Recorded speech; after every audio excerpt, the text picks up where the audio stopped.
I'm happy to be here, actually, and I wanted to make a short statement before diving in. It's really, in my opinion, the first time I'm going to a Web3 blockchain crypto conference, and I'm seeing that much people trying to build actual things for the real world, for a better life, actually. And it's really the first time. I went to Consensus back in June. It was DeFi stuff, mostly CeFi, I must say. And yeah, I think it's a good breath for everybody in the space at that point to speak about impact and how the technology can really help. And just out of curiosity, like, can you raise your hands, the people that actually believe that blockchain and Web3, whatever, could really have a positive impact on our daily lives, whether it be on our environment or social? Yeah, raise your hands. Yeah, I think that's almost everybody. That's quite normal. Thank you. And just wondering, how many of you knows already a bit about Cardashift? All right, that's half of you. That's already great.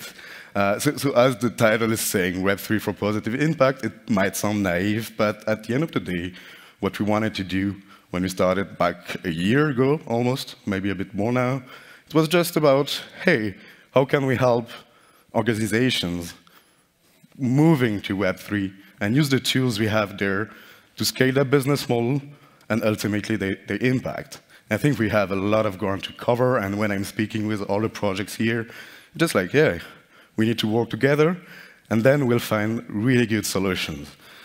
So when we're talking about the impact economy, we all know the impact economy is booming, like everybody is speaking about that on a daily basis, newsletter, media, all the time, and basically nobody knows really how to grasp it and how it will go in the future. But what's sure at that point is that the numbers are going really high, whether it be on the measuring part, like measuring the impact you have on the ground, especially environmental one. Social is really hard, but we had a lot of discussions this weekend about that, and valuing that impact, because at the end of the day, we are in an economy where when we destruct things, it has value. But when we restore, most of the time, it doesn't. Maybe for the ego, I don't know. But that's just normal. And if we want to have a better future, or at least have a future at all, we need to do something. And here it's written, evolving regulation. Like, we see that in Europe, especially. I must say, I don't know about the US, the Asia that much, but in Europe, the regulation is going quite fast, not as fast as it should be, but still, regulation is coming. So we all know we'll need to change drastically how we manage our daily lives and companies, whether it be on a personal level or on a professional level. And basically, what we know, or at least what we believe in, is that we need to find a way to cooperate, because at the end of the day, the only biggest problem we have is we do not know how to work together. When you take the public sector, the private sector, the citizens, whatever, we just cannot align our interests toward the same goal, because everybody is thinking about himself.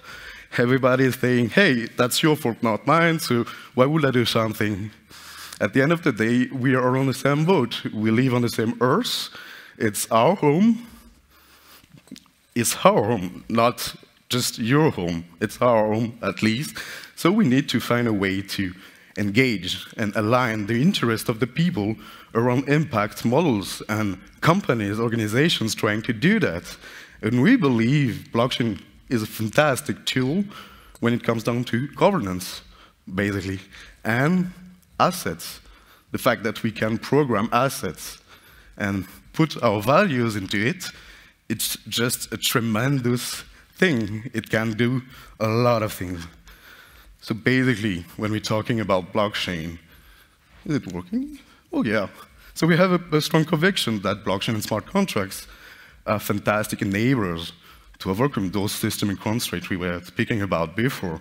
So on the ledger side, on the ownership of assets, on the programmability of everything, and a contract between the plurality of actors with several private interests, that's where the biggest breakthrough in the technology lies, in our opinion, and that we need to push more and more, especially in a time where we have a lot of noise in the ecosystem and a lot of companies that are centralized fully and that did what they did.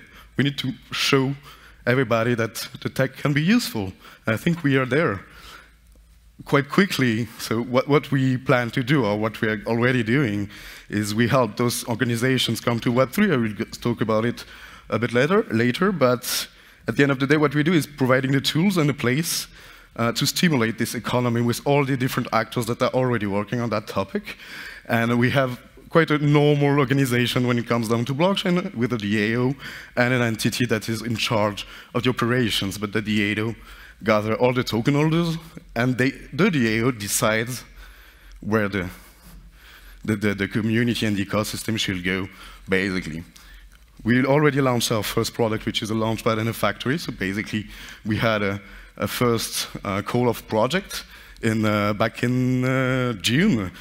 In May, June, we had more than 150 applicants from the real world, only mission-driven companies, startups, that applied to our Launchpad to be pushed forward and raise funds and implement a business model on Web3. It was really huge. We pre-selected 10. 2 of them were selected by the community, which are Pixel and Revolt, and we supported them, and now we are in the fundraising and deployment phase, basically, of their first use cases. What we learned there was really, really interesting. Like, at first, we thought, yeah, they're gonna come, but what they want is basically they just want the money, because they're all struggling to get the money because they're impact companies, so they put impact before profitability, so it's really hard for them to raise funds. That was our first thought.